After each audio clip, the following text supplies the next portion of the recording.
రామగుణాభిరామ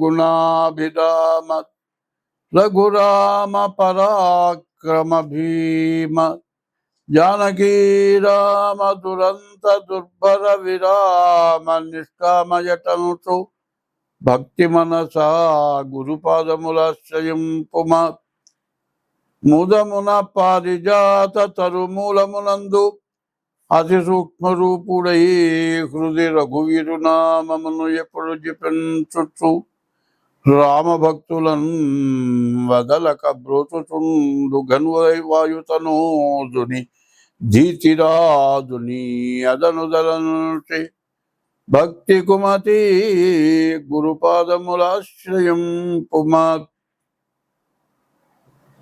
చిత్తశుద్ధిగా నీకు సేవ చేసెదగాని పునమిలో జనుల మెప్పులకు గాదు జన్మ పావనతకై స్మరణ చేసెదగాని సాటివారిలో ప్రతిష్టలకు గాదు ముక్తి కోసరమునే మ్రొక్కి వేడెదగాని దండి భాగ్యము నిమిత్తంబు గాదు మిమ్ము పొగడను విద్యనే చితనే గాని కుక్షి నిండెడి కూటి కొరకు గాదు పారమార్థికమునకునే పాటుబడితి కీర్తికినపేక్షబడలేదు కృష్ణవర్ణ భూషణ వికాస శ్రీధర్మపుర నివాస దుష్ట సంహార నరసింహదురిత దూర. తెల్లవారి నిద్ర లేచిన తర్వాత రాత్రిపూట తిన్నాం పడుకున్నాం, తెల్లవారు ఏదైనా పని చేయాలనుకోండి, ఏదో కడుపులోకి ఆహారం కావాలా, అది లేకుండా తెల్లవారు ఎక్కడికైనా వెళ్తామా, ఏమైనా పని చేస్తామా, చేయలేము. అది ఎంత అవసరమో ఇప్పుడు నేను చెప్పబోయేది అంత అవసరం. ఎందుకంటే జ్యోతిష్యం అనే పేరుతో ఇవన్నీ చెబుతున్నాను అని అనుకోవద్దు. ఎందుకు చెబుతున్నాను అంటే దీంట్లో మార్గాలు చాలా ఉన్నాయి. ఒక చోటికి పోవాలంటే ఒక రోడ్డు నుంచి పోవచ్చు, ఇంకో రోడ్డు నుంచి పోవచ్చు, ఇంకో రోడ్డు నుంచి పోవచ్చు. 4-5 దారులుగా కూడా మనం ఒక స్థలానికి వెళ్ళాలంటే వెళ్తాం. అది ఎట్లాగో మనం బతకడానికి రకరకాలైన వృత్తులు చేస్తున్నాం. అట్లాగే ఎంత వృత్తి చేసినా, ఎంత సంపాదించినా చాలా ఇబ్బంది పడేవాళ్ళు చాలామంది ఉన్నారు. పూర్తిగా నెల రోజులు కడుపు నిండా ఆహారం తినడానికి కుదరక లేక ఇబ్బంది పడేవాళ్ళు కొంతమంది. బాగా సంపాదించి అన్ని విధాలా ఉండి పొద్దున కాదు రాత్రిపూట కూడా చాకరీ చేయాల్సి వస్తుంది. విపరీతమైన డబ్బు, ఆదాయం పెరిగిన కొద్ది చాకరీ. మరి ఏమిటంటే నీ దగ్గర ఉండే వర్కర్లు, శాస్త్రం ఉంటుంది, ఇంట్లో వాడు తిన్నట్లు చేసేవాడు, ఇంట్లో వాడు చేసినట్లు చేసేవాడు, బయటవాడు తిన్నట్టు తినేవాళ్ళు ఉండట. బయటవాడు తినడానికి వరకు వస్తారు కానీ చేయడానికి పనికిరా. నువ్వు చెప్పినంత వరకే చేస్తారు, మిగతావన్నీ కూడా నువ్వు చేసుకోవాల్సి వస్తుంది. దానివల్ల వృత్తిరీత్యా 24 గంటలు పనిచేయాల్సి వస్తుంది. ఇంటికి పోవటానికి కుదరదు. ఇంటికి పోయినా కూడా పెళ్ళాంతో మాట్లాడటానికి కుదరదు, తల్లిదండ్రులను చూడటానికి కుదరదు. వాళ్ళకి విరక్తి, ఎందుకు వీడు సంపాదిస్తున్నాడు, మా మొహం చుట్టలేదు, తెచ్చి అక్కడ పడేస్తాడు, తింటం తప్పితే మాకేం పని లేదు. ఇక పెళ్ళాం అనుకుంటుంది, ఎందుకు ఈ మొగుడు నాకు అనుకుంటుంది. తల్లిదండ్రులు అనుకుంటారు, కనీసం నాన్న అన్నం తిన్నావా అని అడిగే తండ్రి లేడనుకుంటాడు. పిల్లలు ఉన్నారు, కాలేజీ ఫీజు కడతా, వాళ్ళ దారిలో వాళ్ళు వెళ్తున్నారో లేదో ఎగ్గొట్టి తిరుగుతున్నారు, నువ్వు చూడవు, వాళ్ళు సక్రమంగా ఉండరు. మరి వచ్చిన సంపాదన విపరీతమైన డబ్బు ఏం చేసుకోను. వచ్చిన డబ్బులు చాకరీ చేస్తున్నావు. నీ పిల్లలేమన్నా సంతోషపడుతుందా? నీ పిల్లలు ఏమన్నా సంతోషపడుతున్నారా? మరి నీకేమన్నా విశ్రాంతి ఉందా? లేదు. డబ్బు మాత్రం బాగా ఉంది. తినడానికి తిండి లేని వాడు అనుకుంటాడు, అబ్బా ఆయన తెగ సంపాదిస్తున్నాడు, అబ్బా ఎంత విపరీతంగా ఉందిరా, కనీసం మనతో మాట్లాడు, వాడికి గర్వం అనుకుంటారు. వాడి బాధ వాడికి తెలుసు, వీడి బాధ తింటానే లేక వీడి బాధ వీడికి తెలుసు. సరే, ఇంత చేస్తే బాగా సంపాదిస్తే కాస్త పిల్లలు వస్తారు, పిల్లలు వస్తే వాళ్ళు కాస్త అండవుతారు, గుమస్తాలతో పని లేకుండా జరుగుతుంది అనుకొని చాకరీ చేసిన తర్వాత పిల్లలు వచ్చి వాళ్ళు దేనికో దానికి బానిస అవుతారు, దుర్వ్యసనాలుగా బానిస అవుతారు. దీంతో వీడికి వయస్సు పెరుగుతుంది, వృద్ధాప్యం వస్తుంది. మరి ఈ పిల్లలు తండ్రి సంపాదించిన మొత్తం నాశనం చేస్తారు. పైన తండ్రికి అన్నం పెట్టరు, కొట్టి తిట్టి వెళ్ళగొడతారు. ఇక దీంతో పాటు వీడికి వ్యాధి, షుగరో, బీపీనో, హార్ట్ అటాకో, మరి గ్యాసో, ఏదో రకరకాల వ్యాధులు వీడికి తయారవుతాయి. వీడు అనుకుంటాడు, ఇంత కష్టపడ్డాను, చిన్నప్పుడు నాకు తినటానికి తిండి లేదు, మా అమ్మ వాళ్ళు కూడా ఏదో వ్యవసాయం చేస్తే గంజి తాగి బతికా, ఎట్లాగో కష్టపడ్డా, ఏదో వ్యాపారం చేశా, దాని మీద దారి దొరికింది, బాగా సంపాదించా, కోట్లు సంపాదించా, కానీ గుమస్తాల మీద ఆధారపడ్డా, వాళ్ళు సరిగ్గా చేయకపోతే చేసే వ్యాపారం పోతుందేమోనని 24 గంటలు కష్టపడ్డా. ఇంట్లో పెళ్ళాంకి తృప్తి లేదు, తల్లిదండ్రులకు తృప్తి లేదు, పిల్లలకు తృప్తి లేదు. పోనీ 4 పిల్లల్లో ఒక్కడు బాగా చదువుకొని నా దగ్గరికి వచ్చాడు, వాడు పని చేస్తున్నాడు, నాకు విశ్రాంతి దొరుకుతుంది అంటే వాడేం చేస్తున్నాడు, చేసే పని కాక ఓ తాగులో జూదమో ఒక అమ్మాయినో మరి వాడు ఖర్చు పెడుతున్నాడు. తీరా వీడేమనుకుంటున్నాడు, ఇంత సంపాదించాడు కదా, వీడికి బుద్ధి లేదు, ఆఫీసులో పనిచేసే దాంతో తిరుగుతున్నాడు వీడు, దాన్ని దోచి పెడుతున్నాడు. పోనీ ఇది కాదండి, తాగుతున్నాడు, వీడి ఆరోగ్యం పాడైపోతుంది, ఏ కిడ్నీ పోతుంది అంటున్నారు డాక్టర్లు, వీడు వింటలేదు. ఇట్లా ఆలోచిస్తాడు. ఇట్లా ఆలోచించి వీడికి అనారోగ్యం పెరుగుతుంది. ఈ అనారోగ్యంతో ఏమిటి, అయ్యో ఇంత సంపాదించానే, చిన్నప్పుడు తినటానికి తిండి లేదే, ఇవాళ సొట్ల శోభితంగా తినటానికి అవకాశం ఉందే, చాకిరి చేసినంతకాలం తినటానికి ఖాళీ దొరక్క నానావస్థపడి చేశాను, తిండి కూడా మర్చిపోయినాను, ఈ కాస్త అయిపోయిన తర్వాత తిందాం, ఈ కాస్త అయిపోయిన తర్వాత తిందాం అనుకొని పొద్దున్న లేచిన రగాయతో రాత్రి దాకా తిండి తినకుండా చాకరీ చేసి అప్పుడు తినకపోతే కడుపులో పోలేదు. ఇవాళ విశ్రాంతి దొరికింది, తిందామంటే బీపీ ఉంది, షుగర్ ఉంది, కొలెస్ట్రాల్ ఉంది, హార్ట్ అటాక్ ఉంది, ఏది పడితే అది తినొద్దంటున్నాడు. అన్నీ చూసి సంతోషించదని తప్పితే ఏమిటి వాళ్ళు నా గతి, ఇంత ఉంది, ఏం చేసుకోను. పుట్టినప్పుడేమో తిండి లేదని అడగటం, వ్యాపారం చేసినప్పుడేమో సరైన చేతి కింద మనిషి లేడని అడగటం, తీరా బాగా 24 గంటలు కష్టపడి చేసిన తర్వాత కొడుకొచ్చి దుర్వ్యసనాలతో పాడైపోవటం, ఇదంతా కాక ఇంత సంపాదించాలి, ఇంత పోతుందని ఏడవటం, చివరికి రోగాలు రావటం, తినటానికి తిండి లేకపోవటం. ఎక్కడన్నా శాంతి ఉందా? శాంతి అనేది కావాలి. ఈ శాంతి ఎట్లా ఉంటుంది? ఇప్పుడు నేను చెప్పేది జ్యోతిష్యంలో కూడా ముందు మనిషికి ప్రశాంతత కావాలి. 24 గంటల ఆలోచన కాదు కావాల్సింది, 24 గంటల్లో కొంత మనకు ప్రశాంతత కావాలి. ఈ ప్రశాంతతే ఆరోగ్యాన్ని ఇస్తుంది. ఎందుకంటే మనం గాలి పీల్చుకుంటున్నాం, చెట్ల నుంచి వచ్చే ప్రాణవాయువు పీల్చుకుంటున్నాం, మన నుంచి గాలి బయటకు వదులుతున్నాం. మనతోటి పాటు పుట్టిన వాటికి మన శ్వాస వాటికి వికటిస్తుంది, బొగ్గు పులుసు వాయువు వాడికి పడదు. మనం వదిలిన శ్వాస చెట్టుకు పనికొస్తుంది. ప్రాణవాయువేమో దాని నుంచి వచ్చిన ప్రాణవాయువు మనకు పనికొస్తుంది. మన నుంచి వదిలినటువంటి బొగ్గు పులుసు వాయువు ఆ చెట్లకు ఉపయోగపడుతుంది. కానీ మనలో మనం మనిషి ఏమన్నా ఉపయోగపడుతున్నారా? లేదు. జీవితం ఏమిటి? బాల్యం, యవ్వనం, కౌమారం, వార్ధక్యం.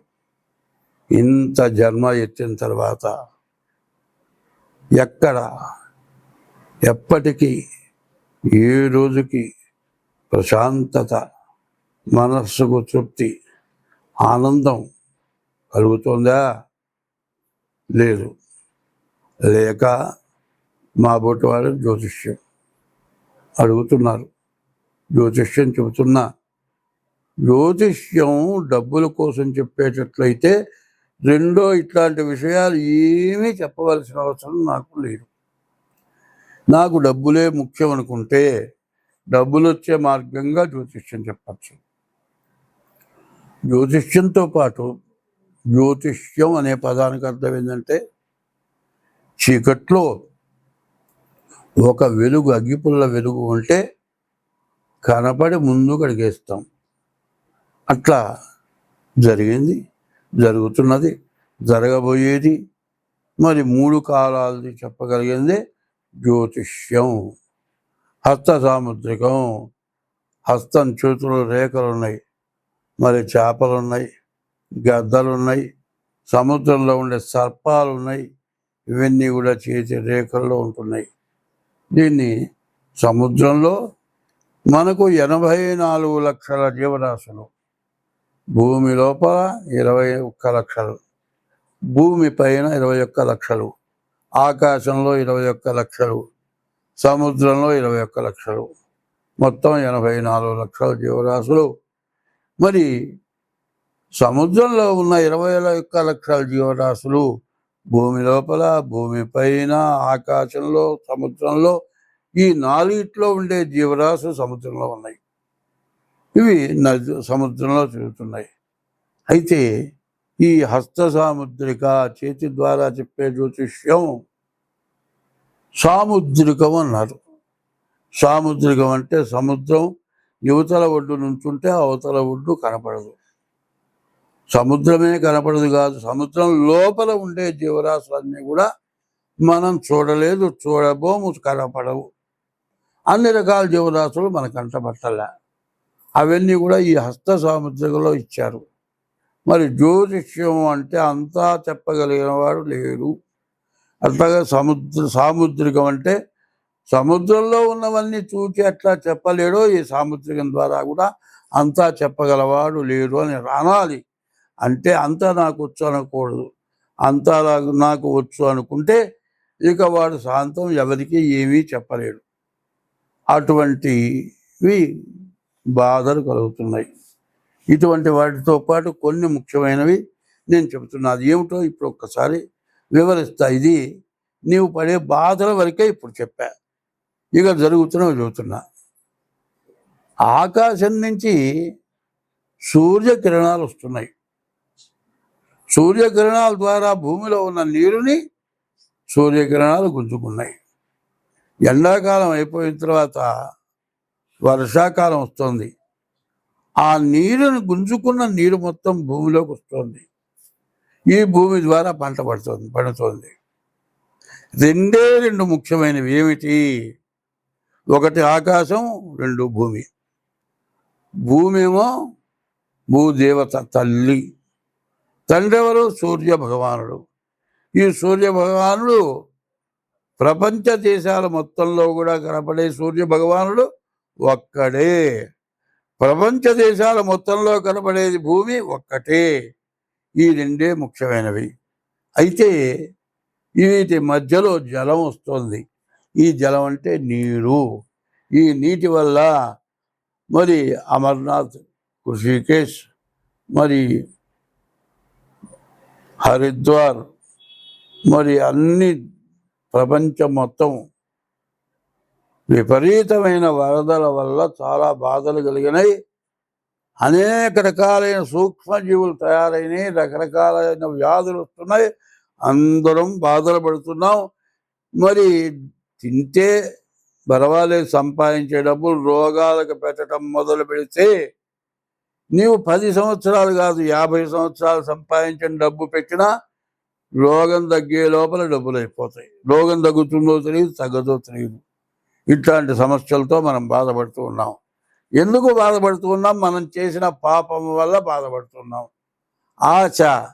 ఆశకి మితం లేదు. ఎంత సంపాదించినా ఇంకా కావాలి. తృప్తించెందని మనుజుడు సప్తద్వీపములైన చక్కనిబడుని అని తృప్తి లేని వాడు ఈ విధంగా బాధపడుతూ ఉన్నాడు. కాబట్టి మనం ఏం చెయ్యాలి అనేది ప్రతి వాళ్ళకి అవసరం. ఇది ఎట్లా? పీఠాధిపతులు, సన్యాసులు, వేదాంతవేత్తలు, వేదం, స్మార్తం, మరి వైష్ణవ సాంప్రదాయం, మరి శైవ సాంప్రదాయం, మార్ధవ సాంప్రదాయం, ఇట్లా రకరకాలైన సాంప్రదాయాలంతా కూడా కలిసి అయా ఇది మానవ జీవితం అనేది శాశ్వతమైంది కాదు, నశ్వరమైంది. ఎప్పుడు పోతుందో తెలియదు, ఎప్పుడు బతుకుతామో తెలియదు, ఎప్పుడు చచ్చిపోతామో తెలియదు. చావకుండా బతికినంత కాలం ఏ రోగం లేకుండా బతకడం ప్రధానమైంది. అనాయాసేన మరణం, వినాదైన్యేన జీవనం. ఏ రోగం లేకుండా బతకటం, ఎవరిని చేయి దాపకుండా జీవించటం, దేహాంతే తవ సాన్నిధ్యం. ఈ దేహాన్ని విడిచిన తర్వాత భగవంతుల్లో ఐక్యం కావటం, ఈ మూడే. మరి ఇది జరగాల్సిన పరిస్థితి రావాలి అంటే అందరం చేయవలసిన పని ఏమిటి? అది ముఖ్యంగా కావాలి. మీకు జన్మనిచ్చిన తల్లిదండ్రులు సర్వస్వం ధారపోసి మీకు అన్నం పెట్టి మిమ్మల్ని పెంచి పెద్ద చేసి విద్యాబుద్ధులు చెప్పించి ఉద్యోగాలు ఇప్పించి పెళ్లి చేసి అంతా చేస్తే మీరు తల్లిదండ్రులకు అన్నం పెట్టలేదు. చచ్చిపోయిన తర్వాత అంత్యక్రియలు చేయటం లేదు. మరి వాళ్ళు పోయిన తిది రోజున ఆబ్దీకం, మరి ప్రత్యాబ్దీకం అంటే ప్రతి సంవత్సరం వచ్చే తిథి రోజున ఆబ్దీకం అనేది పెట్టాలి. తర్వాత గయాజాం పిండదానాచ, గయక పిండ ప్రదానం చేయాలి. త్రిభి పుత్రశ్చ పుత్రత, 3 చేసిన వాడు పుత్రుడు అనిపించుకుంటాడు. నీకు జన్మనిచ్చిన తల్లిదండ్రులకు ఇది చెయ్యాలి. బతుకుండంగా అన్నం పెట్టలేదు, వృద్ధాశ్రమాలకు పంపిస్తున్నారు, తల్లిదండ్రులను చూడటం లేదు, విదేశాల్లో ఉంటున్నారు. నేను మాత్రం రావటానికి కుదరదు, ఎవరన్నా తగలయండి అంటున్నారు. తర్వాత తగలేసిన తర్వాత ఏమిరా అంటే నాకు సెలవు లేదు, ఎవరన్నా కర్మ చేయండి, యూట్యూబ్లోనే చూస్తాను, లేకపోతే సెల్లో చూస్తాను అట్లా అంటున్నారు. ఇది నువ్వు చేసే పని ఏమిటి? కొంచెం ఇంకిత జ్ఞానంగా ఆలోచించాలి. ప్రతి జీవరాశి కూడా 84 లక్షల రకాల జీవరాశులు ఉన్నాయి. చీమ దగ్గర నుంచి దోమ దాకా కూడా. ఒక జీవరాశికి కష్టం వస్తే, ప్రాణాపాయం వస్తే ఇంకొక జీవరాశి సంరక్షణ చేస్తుంది. మనం ఆ పని చేయటం లేదు. జీవహింస చేస్తున్నాం కానీ జీవరక్షణ చేయటం లేదు. జీవరక్షణ సంగతి ఎట్టా ఉంచు, జన్మనిచ్చిన తల్లిదండ్రులను చూడటం లేదు, కనీసం ఇష్టదైవాన్ని పూజించటం లేదు.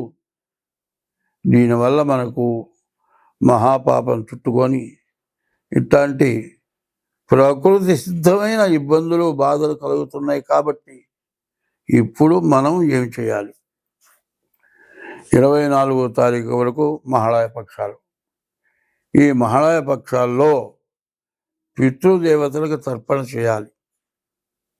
తర్పణ చేసిన తర్వాత దంజం ముడివిప్పదీసి నీళ్లలో ముంచి ఆ దంజం ముడి కింద నేల మీద పిండుతారు.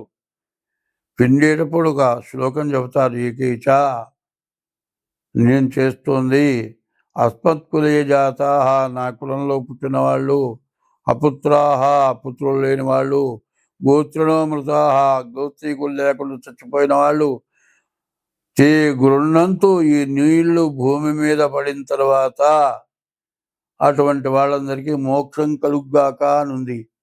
నీవు తల్లిదండ్రులకే చేయట్లా, నీ కులంలో వాళ్ళు, నీ గోత్రంలో వాళ్ళు, నీ వంశంలో వాళ్ళు బాగుపడాలనే ఉద్దేశంతో నువ్వేమన్నా చేస్తున్నావా? అది చేయటం లేదు.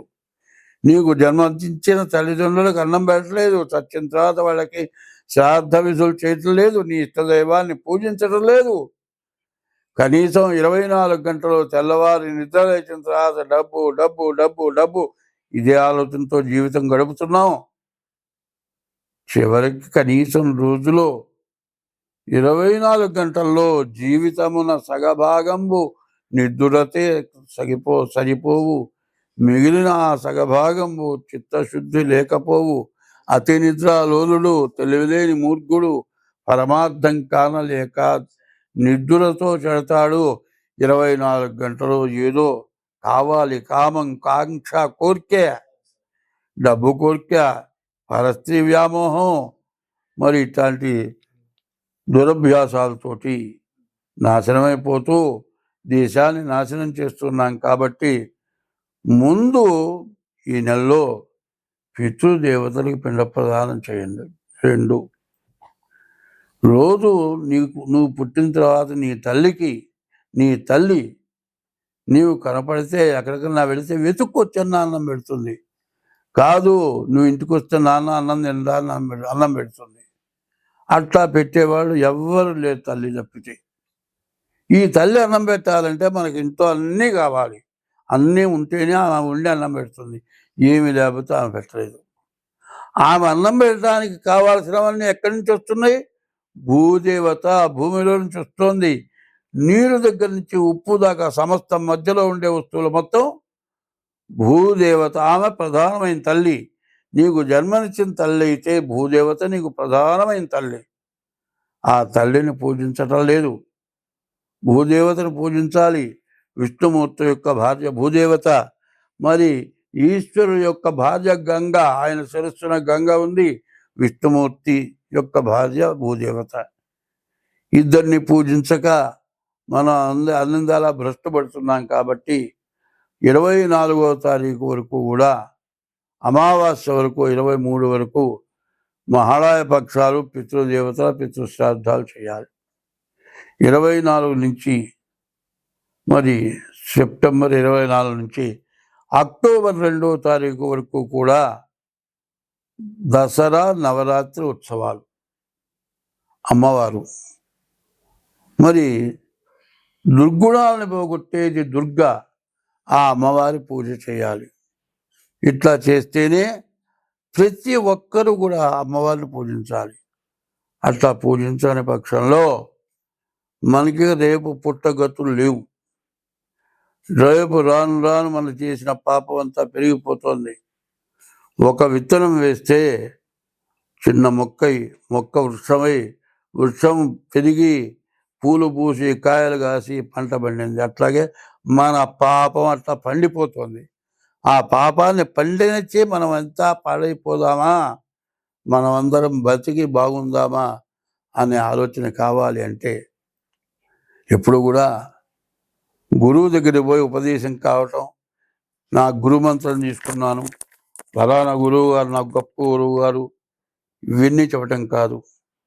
గురువు దగ్గర నువ్వు ఉపదేశం పొందాలి. గురువు కావాలి. గురువు అనేది లేనిది ఏది లేదు. కానీ గురువు దగ్గరికి నీవు పోగలిగినటువంటి శక్తి నీకు రావాలి అంటే ఓం నమో భగవతే నారాయణాయ, ఓం నమ శివాయ, హరే రామ రామ రామ హరే హరే, హరే కృష్ణ కృష్ణ కృష్ణ హరే హరే. ఇట్లాంటి నామాలు నీకు ఇష్టమైన నామాన్ని రోజు కనీసం పొద్దురుపూట స్నానం చేసి 2 గంటలు చేయండి.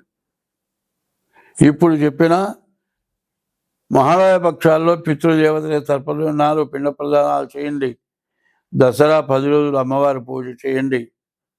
ఈ ఉన్నటువంటి పాపం కొంతైనా నశిస్తుంది. మొత్తం పోతుంది అని చెప్పటంలే, కొంతైనా నశించాలి. దీనివల్ల పీఠాధిపతులు, సన్యాసులు, ఋషికేశ్ అంటే ఋషులు ఉండే స్థలం, మరి హరిద్వార్ అంటే హరిపాదాల నుంచి గంగ ఉద్భవమైంది. ఆ గంగ తాగితే మన తాతలు ముత్తాతలు మన వంశంలో మహాపాపం చేసిన వాళ్ళంతా కూడా మోక్షాన్ని పొందుతారని చెప్పింది. మరి అమర్నాథ్, హరిద్వార్, ఋషికేశ్, కాశీ మొత్తం మునిగిపోయినాయి. కాశీలో విశ్వేశ్వరాలయంలోకి నీళ్ళు వచ్చినాయి. ఎంత కూడా మనం చేసిన పాపం, ఈ పాపాన్ని నివృత్తి కావాలి. ఈ నివృత్తి కోసం మీరందరూ కూడా ప్రవర్తించండి. అంతా బాగుంటుంది. స్వస్తి. 2025వ సంవత్సరం చివరి రాశి 12వ రాశి మీనరాశి. ఈ మీనరాశి ఫలితాలు చెప్పుకుందాం. ఈ మీనరాశికి కూడా గురువు ఒక్కడు తప్పితే ఏ గ్రహం బాగలేదు. ఏలినాటి శని జరుగుతోంది. తర్వాత ఈ ఏలినాటి శని వల్ల చాలా కష్టాలు, నష్టాలు బాగా ఎక్కువగా ఉన్నాయి. అయినా ఈ సంవత్సరం 6 గ్రహాలు ఒక చోట చేరటం చేత మీనరాశిలో 6 గ్రహాలు ఒక చోట చేరినాయి. అది ఈ సంవత్సరంలో కూడా ఈ మీనరాశికి ఎటువంటి బాధలు చెప్పడానికి వీల్లేదు. వీళ్ళు ప్రతిరోజు కూడా నవగ్రహాలకు ప్రదక్షిణ చేస్తూ రోజుకు ఒక గ్రహం దగ్గర దీపారాధన చేసుకుంటూ నెలలో ఒక్కసారైనా అన్ని గ్రహాలకు పూజ చేయించుకోండి. నెల ఒక్కసారైనా సరే మాస శివరాత్రి రోజైనా సరే ఈశ్వరాభిషేకం చేయించుకోండి. శనికి 19,000 జపం చేయించుకొని నల్ల నువ్వులు దానం ఇవ్వండి. మీరు రోజు కూడా ఆవుకి ఆహారం పెట్టండి. బియ్యపు రవ్వ పంచదార కలిపి చీమలకు వేయండి. ఇది కాకుండా మీరు సూర్య నమస్కారం ఉదయం, మధ్యాహ్నం, సాయంత్రం సూర్య నమస్కారం చేయండి. మీరు ఎన్ని చేసినా తల్లిదండ్రులని హింస పెట్టడం కానీ, భార్యని హింస పెట్టడం కానీ, ఎవరిని హింస పెట్టినా కూడా మీరు చేసిన పుణ్య ఫలమంతా కూడా పోతుంది. కాబట్టి ఎంత జాగ్రత్తగా ఉంటే అంత మంచిది. ఇంకా మీ చేతనైతే కాశీకి వెళ్ళి గంగా స్నానం చేయండి. విశ్వేశ్వరుడి దర్శనం చేసుకోండి. ఈ మీనరాశి వాళ్ళకి సమస్త బాధలు పోతాయి. ముందుగా డేట్ ఆఫ్ బర్త్ ద్వారా మీ జాతకం చూపించుకొని ఆ దోషం పోవటానికి తగిన శాంతి తీర్చుకోండి. ఇది చాలా మంచిది. ముఖ్యంగా అన్ని రాశుల వాళ్ళకి ప్రత్యేకించి చెబుతూ ఉన్నాను, ఈ 25వ సంవత్సరం విపరీతమైన చెడు టైము. 6 పాపగ్రహాలు ఒక చోట చేరటం చేత విపరీతమైన సమస్యలు, బాధలు ఎక్కువగా ఉన్నాయి. దానివల్ల ఎవరికి కూడా బాగా లేదు అని చెప్పాలి. అందువల్ల ఏదో చెప్పాడు అని మాత్రం ఆలోచన చేయొద్దు. ఒకటి ముఖ్యంగా చెప్పేది ఏంటంటే, భార్యని ఇబ్బంది పెట్టి పరస్త్రీ వ్యామోహానికి పోతే చాలా ఇబ్బంది పడతారు. దీనివల్ల చాలా కష్టాలు జరుగుతాయి. మరి ఇప్పుడు సీసీ కెమెరాలు ఉన్నాయి, రోడ్డు మీద కూడా పూర్తిగా సీసీ కెమెరాలు ఉన్నాయి. బజార్న పోతూ ఈ రాశి వాళ్ళు అపర బుద్ధులు పుడతాయి. బజార్న పోతూ రోడ్డు మీద వెళ్ళే పిల్లను ఏదో రకమైన ఇబ్బంది పెడతారు. వాళ్ళు కేసు పెడితే సీసీ కెమెరాలో మీరు చేసింది, మీరు మాట్లాడింది కూడా అర్థమవుతుంది. అది జరిగిన తర్వాత, కేసు పడ్డ తర్వాత, అదే సీసీ కెమెరాలు ఉంటే ఏం తెలియలేదు కదా అని అప్పుడు అనుకుంటారు. ఆడపిల్లను కనుక ఇబ్బంది పెట్టేటట్లయితే పోలీసు డిపార్ట్మెంటు, ప్రభుత్వం కూడా విపరీతమైన చర్య తీసుకుంటోంది. ఎప్పుడు కూడా మానవుడికి డబ్బు మీద, స్త్రీ వ్యామోహం వల్ల విపరీతమైన నష్టపడుతున్నారు. ఆ నష్టం నుంచి బాగుపడాలనేటట్లయితే ముందు స్త్రీ వ్యామోహం తగ్గించుకోండి.